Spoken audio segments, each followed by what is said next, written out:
Hello and welcome to our next event at AmericasMart Live Main Stage. I'm excited to introduce the heart of design, the indispensable place of art in interiors.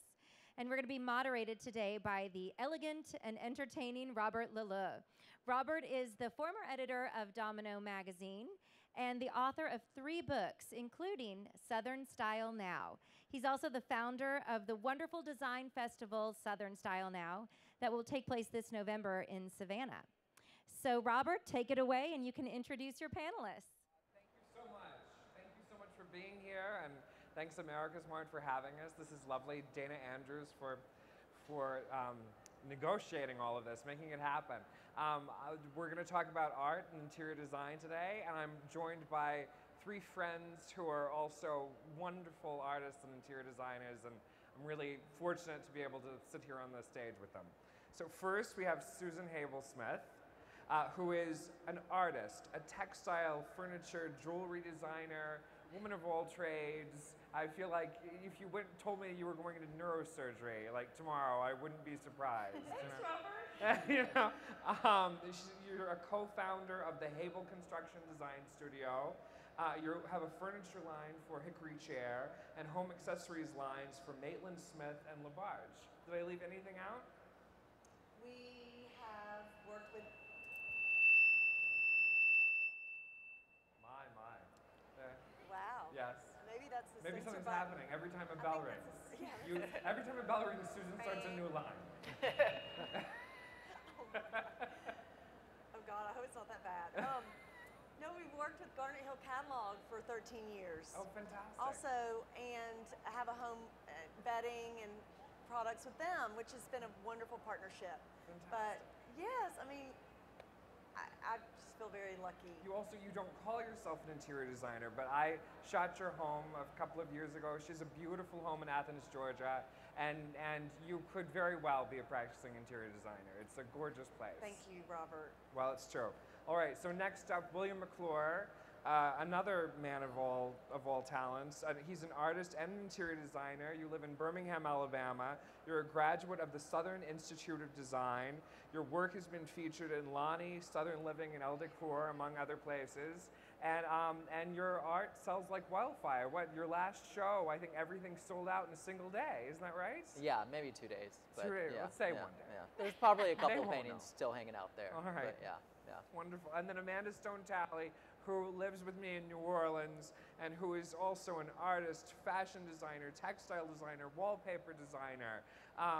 She has degrees in art from Mary Baldwin College and SCAD. Your work has been featured in countless publications, and you've been exhibited everywhere, including the Anne Connolly Gallery in Baton Rouge and the Ogden Museum in New Orleans. So join me in welcoming these wonderful people.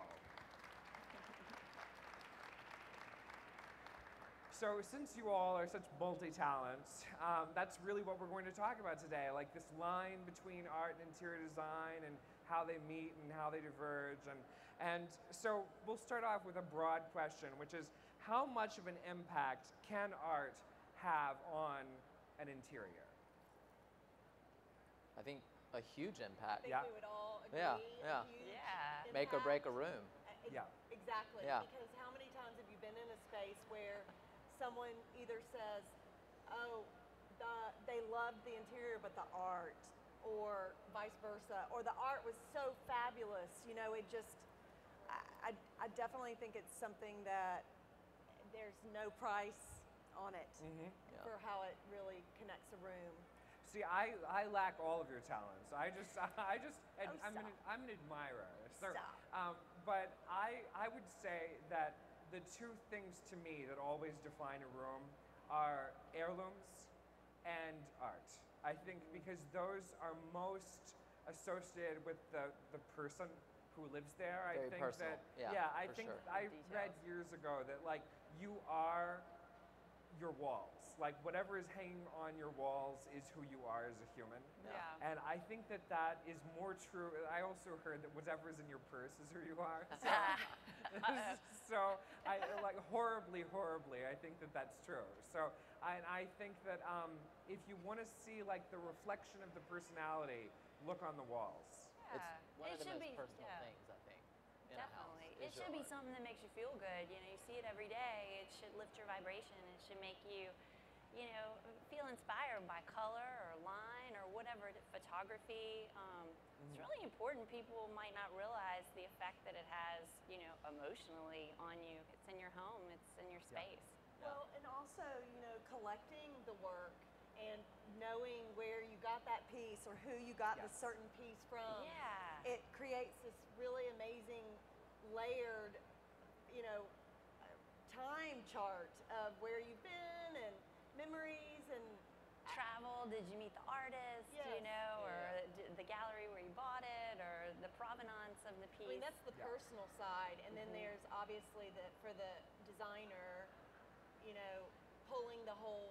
Room together, how it Room. relates back to it. Yeah, for sure. So Yeah, I mean, we were engaged in this, like, it's the eternal question, like, do you start with the art or do you start with the furniture? Chicken Yeah. or the egg? So, and I think, William, you were the only one who felt strongly that you should start with the furnishing. Oh, without a doubt. Yeah. Yeah. I think the lines of the furniture definitely dictate the style of the art that you need to put in the room. Really? And then not only the lines of the furniture, but then what color and what pattern are you putting on this furniture, you know? I mean, you don't want to have a bunch of busy pattern all over the room and busy wallpaper and then compound that with a busy painting, you know? Yeah. And I work with a lot of interior designers and, you know, they ask me, what do you think? And I'm like, I'm going to tell you what I think, you know? A busy wallpaper and a busy painting is probably not the best solution. We probably need to dumb the painting down a little bit. But in the end, they're going to do what they want. But yeah, I think art is like so important in a room. I mean, it can make or break a room. There's nothing worse than walking into like $1 million homes, beautiful furnishings, you know, you spent X amount of money on this, and then you've got like bad Kirkland's art or something like that on the walls, you know? Yes. So, and I think it's important to educate people on it, you know, and people to, you know, broaden their horizons. Look at other artists. It's like you were saying, Pinterest, Instagram. I mean, it's so accessible now. So Right. there's no reason why you shouldn't, you know? We were chatting earlier about how this conversation has changed so much with the development of social media, sites like Pinterest, and that the design conversation in general has been kind of democratized, but especially as it relates to art. Like, you know, I think it was a feature of life through the 80s that if you couldn't afford a wonderful oil painting, you would buy a poster of a wonderful oil painting, you know, because that was the only kind of legitimate art that could hang on a wall. And now you see people hanging their children's art. You see people painting their own canvases, the canvases of their friends. You know, haven't you seen that change? 100%. But I want to go back to Yes. when you were talking about art first or furniture Yes. first. And, you know, I sit on both sides of this. I have an opinion. When you see, I guess, when I see a very old villa or a interior that has a lot of molding and might have been from the Victorian times, I love to see a very contemporary piece of art mixed Yes. in. For And I sure. think and if I was an interior designer, that would be, and when I do things at It would be Hickory 100%. Chair, Yeah, you know, yeah. I do, to me it tamps down you know, if you have high Victorian and you want to really be more global or eclectic in your And style. it's not so predictable. Cookie Yes. cutter, you know, it's out of the Yes. box. And it is very personal too. Yeah. So that I Yeah. just wanted to, because I always think back to these interiors with these beautiful arches, and then there'll be this fabulous painting that's, Yes. you know, huge geometric shapes. Yeah. No, that is my favorite. I think that's The again, mix. it's an expression of a compelling personality. You Yes. know, I think someone who can juxtapose styles. You know, usually I have this hokey theory that is wrong, but that I believe that your talent is your character. You know, that like wherever talent resides inside of you, it's very close to wherever character resides in you. So, so if you are a colorful, bright, vibrant person, you will live in colorful, bright, vibrant rooms. And if you are a dull, boring, tiresome person, you will live in tiresome rooms. Or fake it and do it the other way around. Yeah, you know? you could. If you're a little on the duller side, paint and do some color, and then you'll start to kind of merge into that because your surroundings. But I mean, isn't it true that like you look in magazines and sometimes you're like, I could be that person's friend, just based upon the 100%. Yeah. Or you're kind of like, I'm jiving with what that person's got going on. Exactly. And yeah, I think that's a good assessment. I think that makes total sense. I mean, and I think that is what you just said, the kind of compelling juxtaposition is maybe in favor of having the art conversation separate from the interior design conversation. Yes, and treating your art, you collect it over time. Now, granted, I was just looking at a wall that I have that's hung salon style, and I have one piece that was a screen print that I did a couple years ago because I didn't have something to fit in that spot. And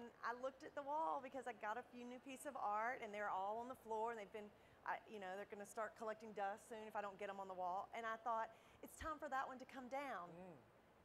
And, then you can put some of those things away that maybe you depending on what you spent on it, if they kind of, or they'll go into a room that, they shift to places that you maybe aren't passing all the time. Well, as you grow, like the walls It evolves. change. Yeah, And sometimes you get really set on, I want this here, it's going to be here, and then you leave it there, and then somebody comes over, like your good friends, and they're like, hey, let's mix it up, and you try it, and it becomes a whole different thing, moving your things around. I know William moves his stuff around. I'm constantly like pushing a chair out of the way. I got to move this by myself. And I think we do that with our art too. I mean, changing different styles and just playing with techniques. I think in your life you should never be stagnant, No. And just always be creative and like on the spur changing stuff up and trying out new styles. Yeah, that's what makes us what we are. Just when you think something's set, then you just mess it up and do something completely different, and it takes on a whole new life. Yeah, it's one of the good things about having friends in design, because they can come over and have insight into your home that you can't have, and kind of move your things around in a compelling way. Mario Bawada always said that you should pay attention to the way your furniture looks after a party. How your guests have moved everything around because they're probably creating conversational areas that you weren't aware of. But they need to get out of the kitchen. Yes. Everybody's always in the kitchen. No, but we were on the topic of how personal it all is. We were talking about how when you love a person, you love their art. Sometimes, Well, it can be the thing that sends you over the edge. Just be like, this is out of my budget, but oh my God, I love this artist so much. Her personality is so wonderful, and I want that on my wall. It may, it might encourage you to take the leap and say, and on the I'm going to invest. I have subsequently discovered that artists whose work I've bought are jerks. And I have removed them I've removed them from my wall. It's like, Merry Christmas, gone. I have you a new, guess what I got you? That's right, I am not living with you anymore. Yeah. All right, so you all, William, you are an interior designer, but the other two, Amanda and Susan, do you work closely with interior designers often? Is this something that you're often called upon to do? I do, and it helps to, like we were saying earlier, interior designers having more artists in their repertoire that they can recommend to their clients is great, but it also helps when they've repeatedly worked with you because you know the language of what their room looks like, what their interiors are, and a lot of times on a commission or even working different paintings to really know that person and know that interior designer and what their clients like is invaluable. Especially having that buffer, where the designer has worked with you over and over again, and this is a new client. So then you've got that buffer between you and the client, and she kind of just let her do her thing. She's the designer, and come to you, and she knows your style, and you know what she likes. So yeah. I found, because I am always at High Point Market with my furniture collection, that I paint all of the art for each market depending on my floor plan and my fabric choices.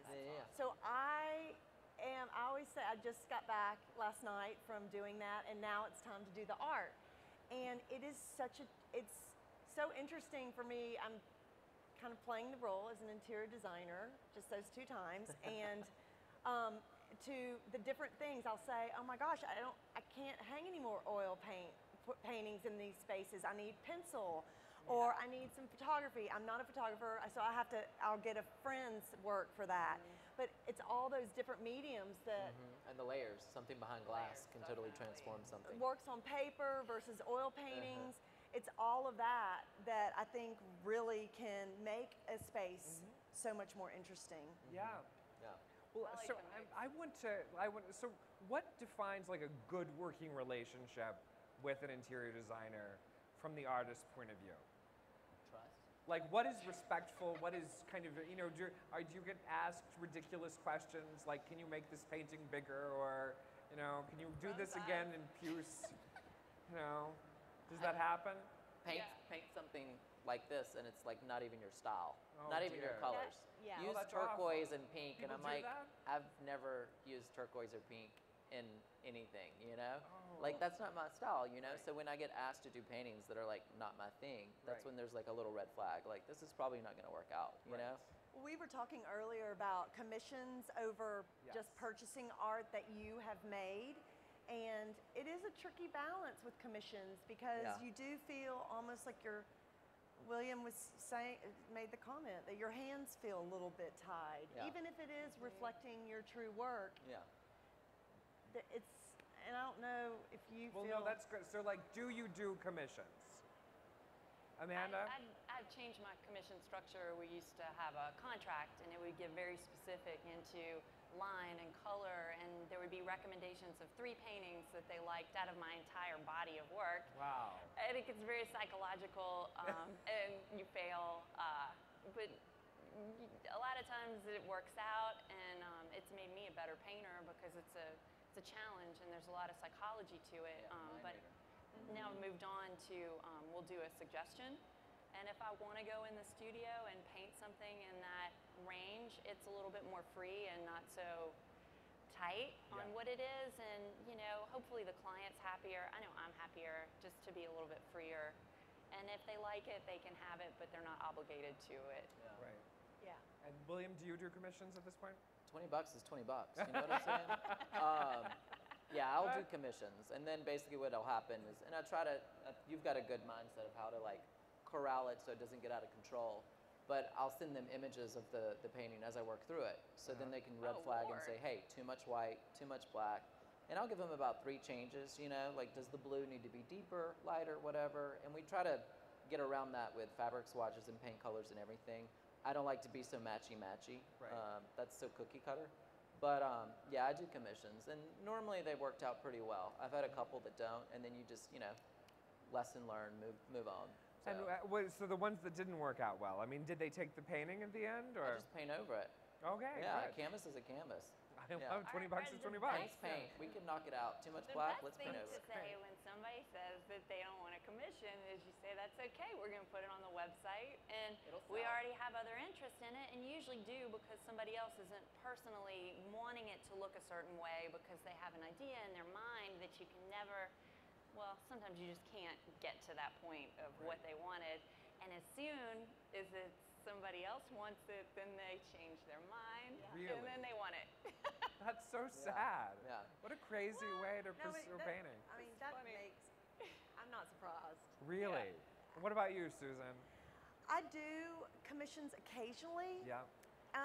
It's it is mostly because of a specific size that someone's needing, and so far they are. Because I do different mediums, they've been my India ink pieces, and so it hasn't been as hard. I'm listening to y'all talking about the oils, and that just makes me a little paralyzed. And maybe it's just that I'm more comfortable with, you know, the inks. I've been trying to oil paint, and that's something I've been working on for like the last 5 years. picking the oils back up because I love the medium so much. But yeah, I'd rather someone buy something just because they see it and have an emotional attachment to sure. it. Yeah. But that can't always be the case. Yeah. Yeah, I mean, I would think that also, like, just as a creative person, you know, you're always moving forward. And I guess the nature of a commission is kind of asking you to move backward, like, you know, to It can. kind It of can. re-perform, you Yeah. know? Yeah. I get a read on the person in the room, and I have an idea about what that read is, and I feel like it's right. Yeah. When I do it, I'm an action painter, so it's, you know, in the time that I create the work, it's that session. And a lot of times the client will ask for another, and sometimes I do that, but then they'll come back to the first one because that was really the inspired piece for them. They just takes them a little while to come around to it, a little frustrating, but in the end, you know, it's something they're going to keep forever. It's in their home. I've had that happen before, and I actually painted over it. And they're like, "Wait, I want no. the original." I'm like, it's gone. Sorry, it's underneath that. You know, day late, dollar short. You three are so prolific too. I mean, I feel like I just have the impression, just from Instagram and things, that you're just throwing canvases, you know, just constantly working. It's part of the discipline. I don't. Yeah. I mean, what I found is that you do become rusty, or you just have a hard time. You know, if you have a bad day and the art is bad, which I have those, Yeah, I totally. where agree. you just go in the house and you're like, well, that was terrible. You really have to just get back up the next day and hit it again, and most likely it turns around. But you know. I think the commissions have helped with that, and sometimes that's the last thing that I want to do, and then it makes the other work more That is fun. so true. And it kind of, if all of your work is just a free form, whatever you want, without any structure, sometimes you can become too analytical about what Yeah. that is. So it kind of makes the stuff that I do for myself more interesting to me. Yeah, that's totally a good point. Yeah. You know what I do also for commission is because I Drink? don't. Well, no, because then I get sleepy.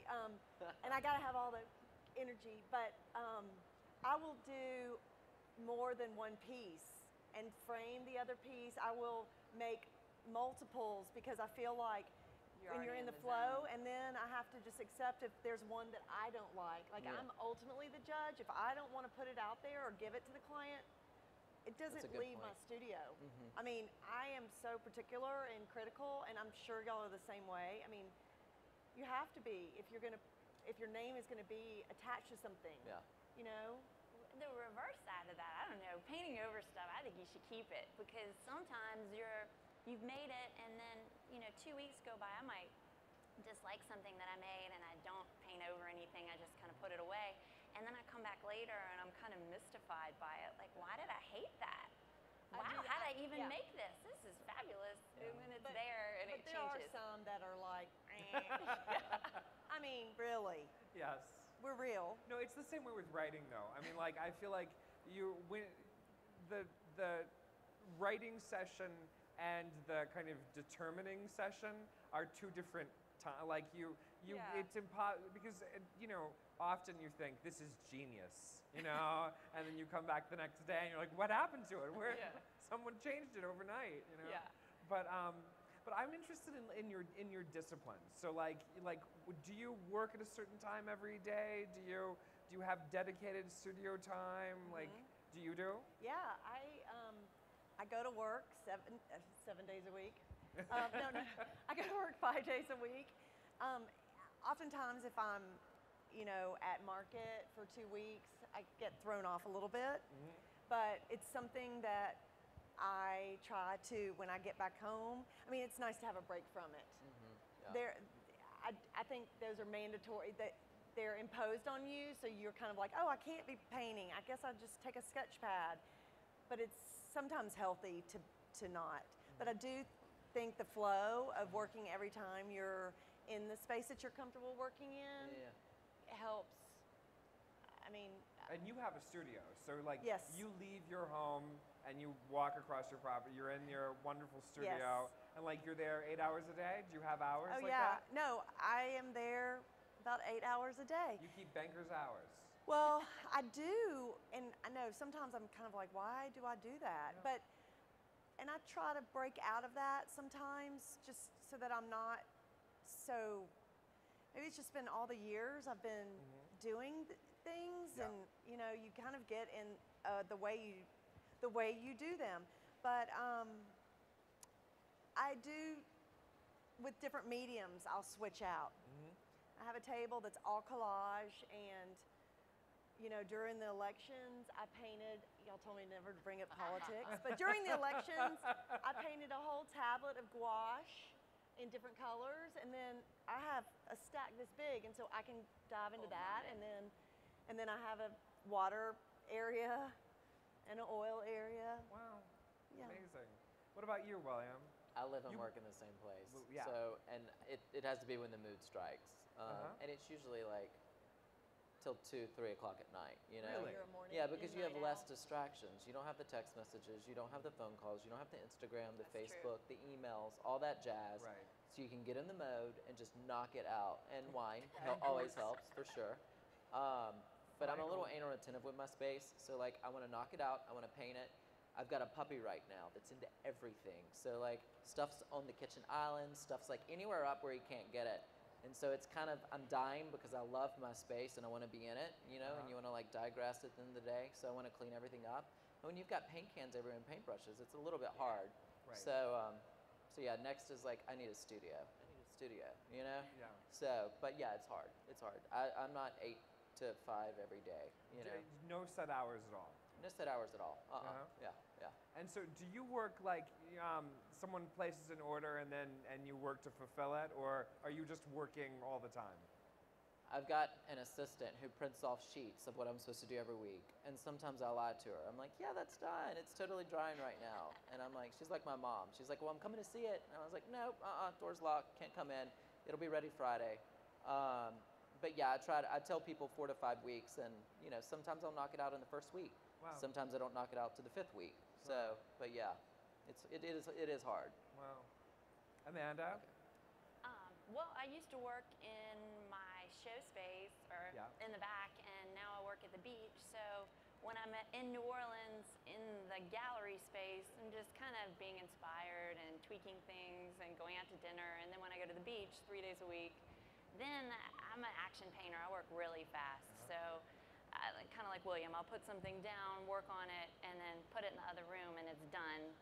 And I might do one thing a day, I might do 6 things, but I think the great thing about being an artist is that you get to kind of have your free therapy, you get to work things out on the canvas, but one of the bad things is that you feel like every day could be a creative day. Yeah. And if you're not structured enough to say Monday through Friday, I'm going to work 10 to 2 or 10 at night till 2 in the morning, then you kind of never take a day off, and you feel like I should be making something, and That's so you true. don't make something, and the truth be known, you do better to get in the car and go have an unstructured day and then come back the next day and you'd be more fulfilled instead of every day endless. I could be making, you could make so many paintings. You don't need to put that pressure on yourself, but you Right. do. Well, it takes a lot. It'll take the creativity out of it. If you know, I have moments in my studio where I can't do anything like that. I just have to clean. Cleaning's good. Well, I clean after big projects. I put everything away, and then it's like I clean and wipe off my counter space and pile everything. I mean, that's my whatever you want to package that Yes. problem as. And then I can start fresh. And sometimes it clears the cobwebs for my artwork. Yeah, Oftentimes. Yeah. It's like getting control of my space. Yeah. You know, I'm from Houston, and we have the Menil collection in Yes. Houston, Oh, yeah. and they have the Cy Twombly gallery. I don't know if you've ever seen it, but it's really It's beautiful. amazing. These enormous canvases by Cy Twombly, and he was very old when he created them. And I know the woman who was kind of his sitter while he created the gallery, and she said that he sat totally still in total silence and stared at the canvases for 2 full days, doing nothing, and then leapt into action and created some of those canvases in like 45 minutes, you know, and then did the entire thing in a day. Oh my gosh, I totally visualize that. Isn't that Don't you? Grace?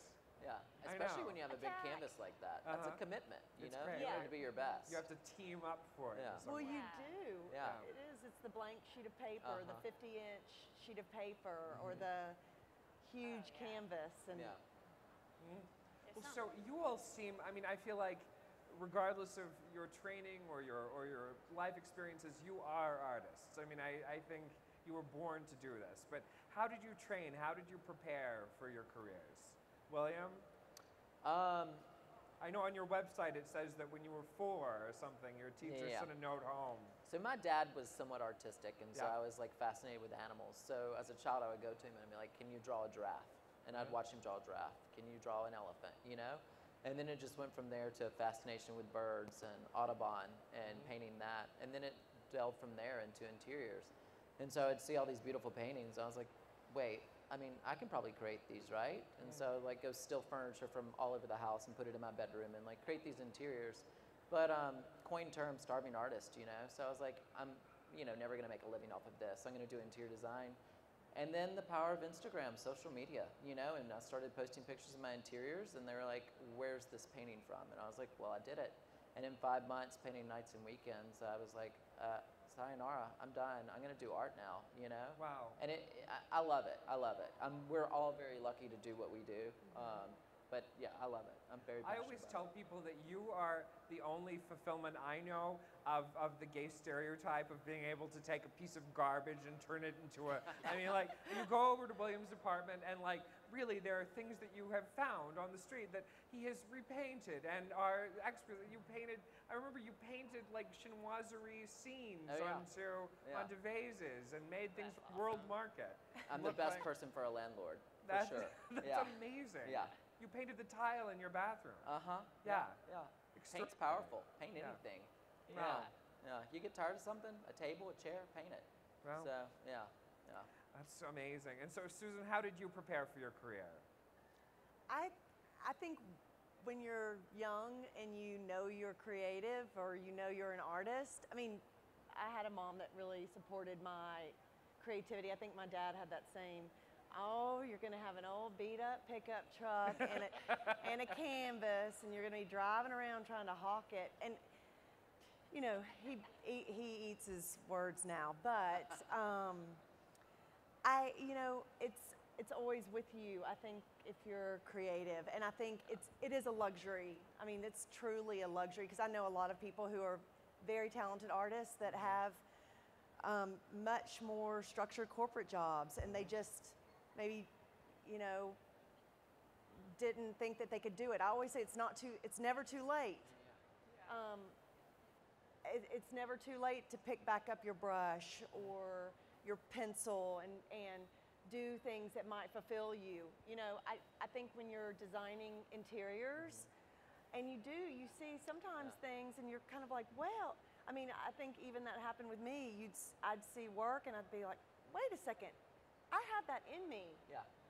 Why am I not? And for me, I wasn't painting when I lived in New York. I don't think I had the headspace.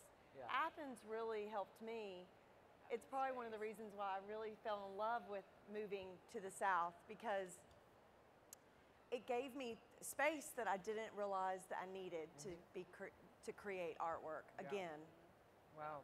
Amanda, what about you? How did you prepare as an artist? Well, I was an only child, so you know your parents give you pencils and stuff and keep yourself busy. But then I took private art lessons in 6th grade, oil painting, from an artist and her husband, and they had this really cool modern house on the LSU lakes. And going into where we'd have our art classes was in Michael's studio and Libby's studio. She was a still life painter. He painted all sorts of things, and I was just fascinated. From that moment on, I was like, this is what I want to do. You know, having a little window into their world and what that was like to be professional artists and having a studio space in your home. I think it kind of set things. I mean, for people to figure out where you go, you have to visualize it. You almost have to see it in a way, or else you can't call it to you. It doesn't really happen. So you kind of have to be inspired by the things that you see and the people around you. And then I went to college and said I was going to major in advertising and sneakily majored in painting. And then I said I'd get a master's degree in painting so that I could teach, which I had no intention of doing. And then kind of got a part-time job and painted and never got that teaching job. Because once you matriculate into, you know, having a job where you have health insurance and things like that, it's harder to go back to being a starving artist. And then I did it, you know, had some credit card debt, lived in some junky apartments, and little by little you kind of keep doing what you love and people appreciate it, and then it starts making money. And Yeah, as long as you're passionate about it, Yeah. it'll grow. definitely. And I also think it's nice when you have mentors along the way. Mhm. Like there were two women in my hometown. One was a watercolor specialist and one was a color specialist and an oil painting professor at our junior college. I just think you know, these things come into our lives Oh, yeah. and For a reason. having those and seeing, I mean, I have a lot of students that come to my studio because I'm in a town with several colleges, and I have kids that come over from a little college close to me called Piedmont, and they're nursing students and they're criminal justice students, and they have no idea what an artist studio looks like. Oh yeah. And I think it's so cool for me to tell them, well, you know, this affects you every day. And they're like, how would that affect me in my life? You know, just exposing people. And we were fortunate that we got exposed at a time that we could do something with it. Yeah. Yeah, you know, Gloria Steinem always says that before you can create change, you have to imagine change. Like, and so imagination is a revolutionary act, you know.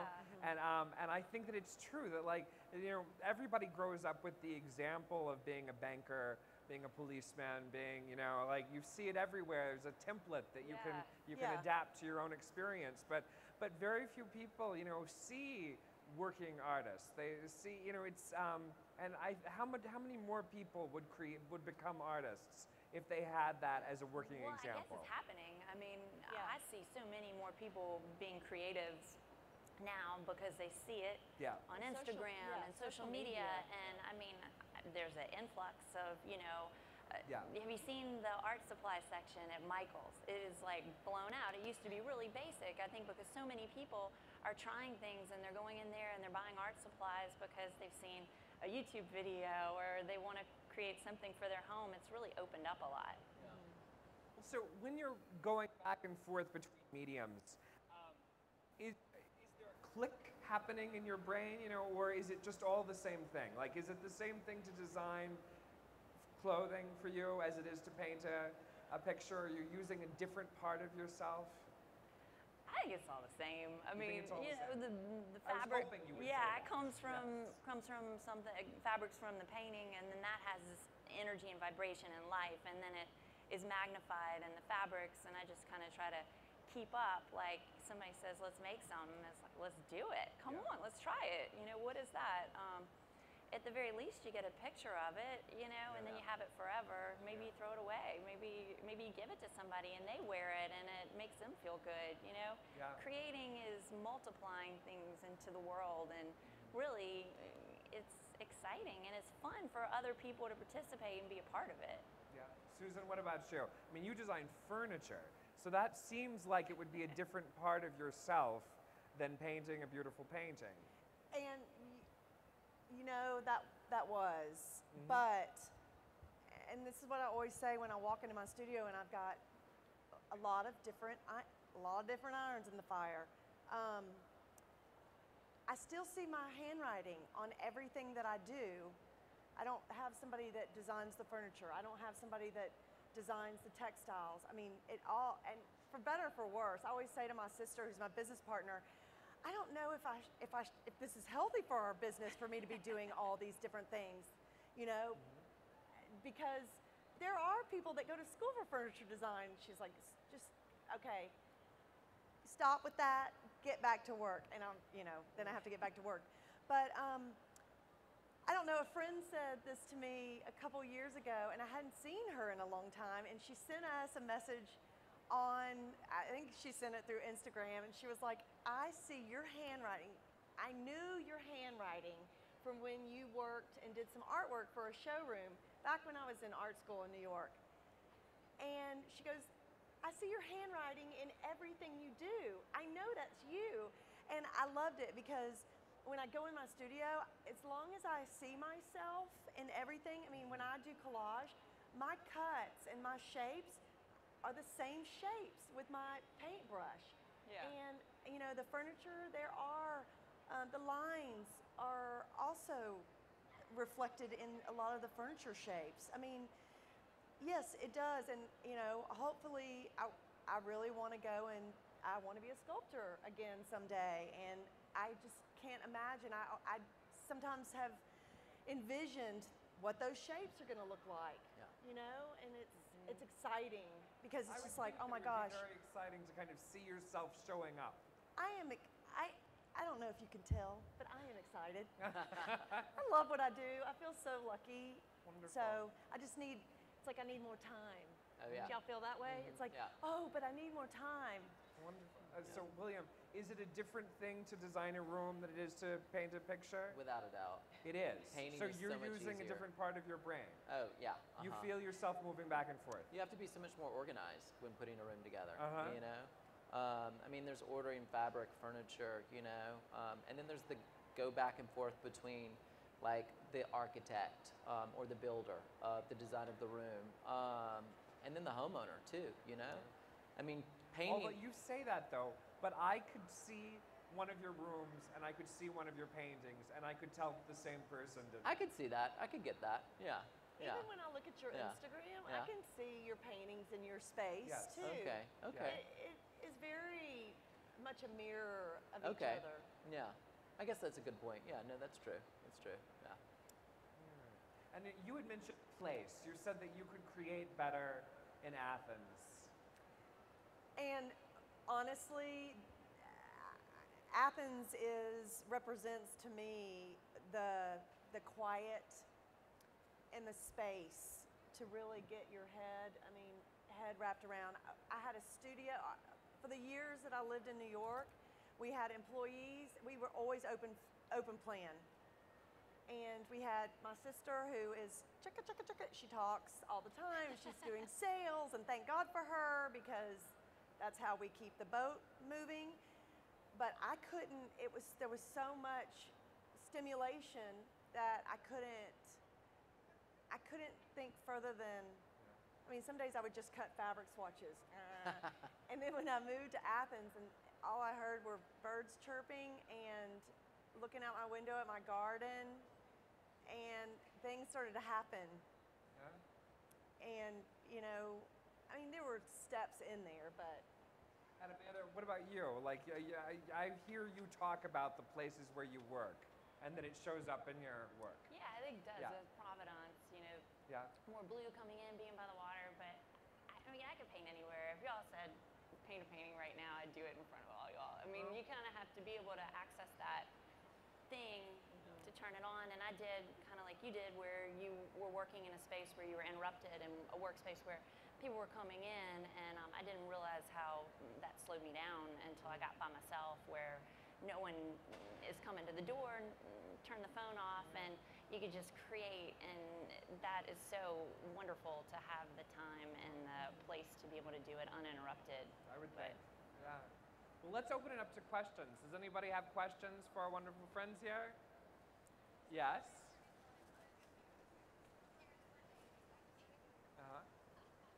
I have noticed a trend in decorating from where it was all rustic, pallet wood, barn wood, that sort of thing, trending into more a contemporary look, which I wholeheartedly welcome. I want to make sure that I get a response from William on the trend in artwork. We're from Birmingham as well. We have a store in Birmingham. Okay. Do you find that that is also happening in your art? That over time you're trending with the new styles in the art that you create? Yeah, without a doubt. And I was thinking about Did that. everybody hear that question? No. Yeah? No? What, you want to repeat the question? Basically, I think this is what you're saying is, do your interiors or your surroundings have any weight in the painting or the art that you're creating? So I used to live in a 1920s historic house. My interiors were obviously much more traditional then. And so I think my art was bolder strokes, busier, and had a lot more color in it. And then now I'm in this big open white box loft that's modern, and my art is so much more subdued and washed canvases and like just basic shapes. So I think your surroundings most definitely dictate like the style of painting. For me, as an interior designer, obviously I'm going to paint something that looks good in my space and on the Instagram, you know? But yeah, I definitely think it does, yeah. Well, that was your question, right? Ish? Yeah? Yeah. I'm not a huge fan of like trending design. I think you need to have that timeless quality that will never go in or out. So yeah. Yeah, I don't Yeah. see any of you following trends. I mean, you all seem to be very much doing your own thing. Yeah. Most definitely. Staying true to ourselves. Well, I feel like that, you know, it also, it gives you a role. Then people are looking to you Yes. for your color Yes. sensibility and your design sensibility. And, you know, I'm very comfortable with that. Because I don't follow any rules, you know, you just, I guess you have to be yourself and see if, when you get into this world, if people like it and Right. if you're selling, then you clearly are on the right path and you just keep doing what you do. My mother always said that like Chanel suits were never in style. You Yeah. know, there was never a moment where like that was what everybody on the street was wearing. And because of that, they look exactly the same for like the past 50 Yeah. years, you know, like they're completely timeless and kind of divorced from their historical moment. And, Yeah. and all the different things, they've been biker, they've been, Yes. you know, the prim lady with the bows on her flats. I Yeah. mean, for that reason, it's so if like, you do your own thing, you don't have to ambiguous. listen to style. Just have fun. yeah. Yeah. Anyway, yes, sir. By the way, I just was reviewing your works. They're really wonderful, all three of you. But what I'm more concerned with, my clientele, we do a lot of interior in our stores. You know, they cannot, most of them will not do a commission piece, but they may take some of your wonderful designs and they might buy a, you know, a giclée and frame it beautifully, and you know, they're not spending, they might spend $1,000, they may not spend 10,000 or 20, you know what I'm saying? That's not what my clientele do. So where do you, you know, you want to empower your clients, I don't know what level they are, maybe a lot higher than ours, but I want to give them empowerment. You know what I mean? You want to be able to give them a wonderful selection. I don't know if you've walked through some of the galleries, the better quality art sellers in the market. And do you sell any of your things there? And do you see things that can really work in a beautiful home? I mean, we try to do it beautifully, maybe not the original Chanel, but maybe someone who understands it and gets it, and can produce it at a price that you know, a high-end good customer could buy. It's a multi-question, you know what I mean. You know, as a matter of fact, I have just signed a contract back in the spring with Saoirse Marin for that very reason, because I am limited, number one, in time, and I was frustrated because I do a lot of works on paper, and I mean, I'll bring in a huge sheet of paper, but framing that, I mean, it becomes so incredibly expensive. And, you know, a lot of people want huge things and so I looked at it as the quality is there, and in the reproductions, there are some fabulous reproductions out there. And so I'm tickled because it will be able to offer even the place that sells my original artwork in Atlanta. They may have also some reproductions because they have clients that want the original price and the original, and then they have some that maybe are aspiring to go get that at the original someday, but they have to start somewhere. And it's not just your old poster art. There are so many more sophisticated ways with the technology now. So yeah, that's exciting for me to have that. Amanda, you sell at a variety of price points. Yeah, Don't you? You want to bring, for me personally, the democracy of the artwork. You know, it's important if somebody wants to collect something, I want them to be able to have that. That's part of the creative process, but you also don't want to rob your client by lowering the price. Somebody's paid a certain price for, you know, this particular artwork. So we price everything by the inch, by the square inch. And so smaller work, smaller price. I have not done any additions of anything because I just haven't, you know, you're working with somebody that you feel comfortable with. I never want to introduce the idea of additions because then you kind of lose control of it. And once you said you do additions, if it's not signed, then that could get out of your hands and into other people's hands. And well, you have to make sure you've got, I mean, just from my experience, you have to make sure, because I've had other experiences. Yeah. So they're all different types, and I agree with Amanda. You want to make sure that that there's integrity with the person you're buying the artwork from, and that it matters to them. Yeah. Yeah. Great. You have to have integrity for the person who's buying the original. But I'm saying nowadays with the great printing processes, and some of them are fabulous, where you can do something beautiful. It's really important for us to show beautiful things to our clients that can be affordable. And it is out there. And it is there. You have to look for it. You know, there's a lot of not such great things, but there's some wonderful people who are recognizing great artists, and that's important to democratize it, as you say. Really, very important. Anybody else? Any other questions? Yes. Give her the mic.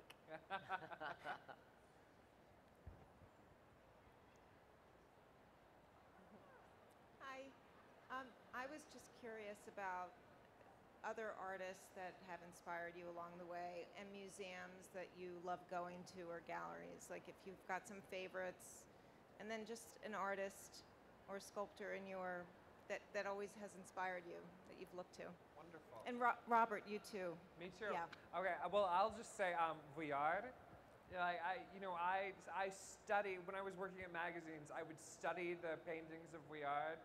There's his beautiful interiors paintings, and then consciously try to recreate the paintings in rooms. I think that in terms of interiors paintings, he's just the gold standard. And I just go back to his work over and over again. What about you? I am a huge fan of Brancusi.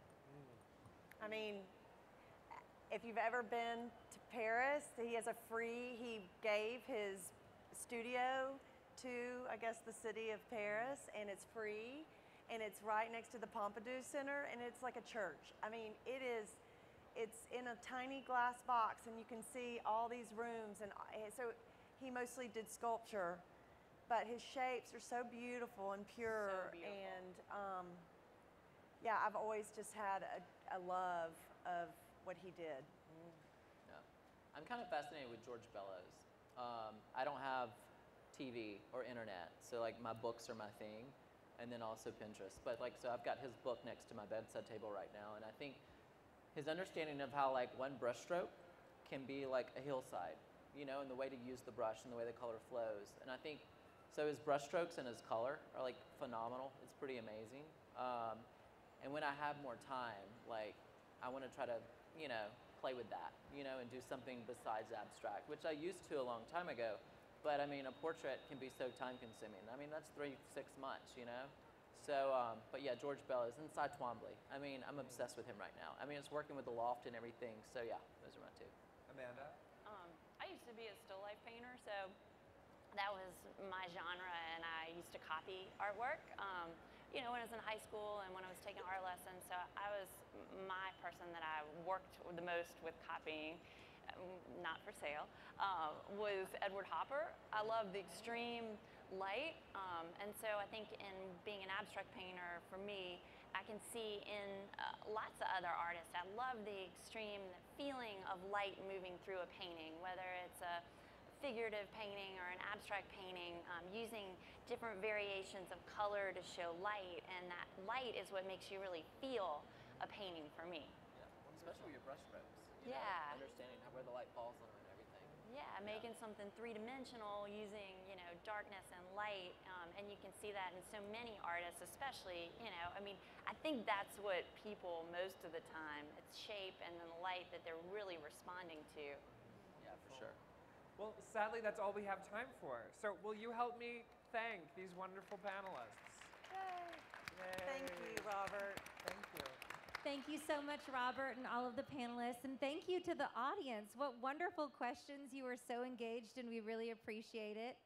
And thank you to Modern Luxury Interiors. You should all have a copy on your seat. There's some extras in the back if you'd like to take one with you. And also to Creative Co-op, our other sponsor today. Don't forget to come back at 3:30 to see Nate Berkus, the charming Nate Berkus, who will be back on this stage at that time. And we hope you enjoy the rest of Market.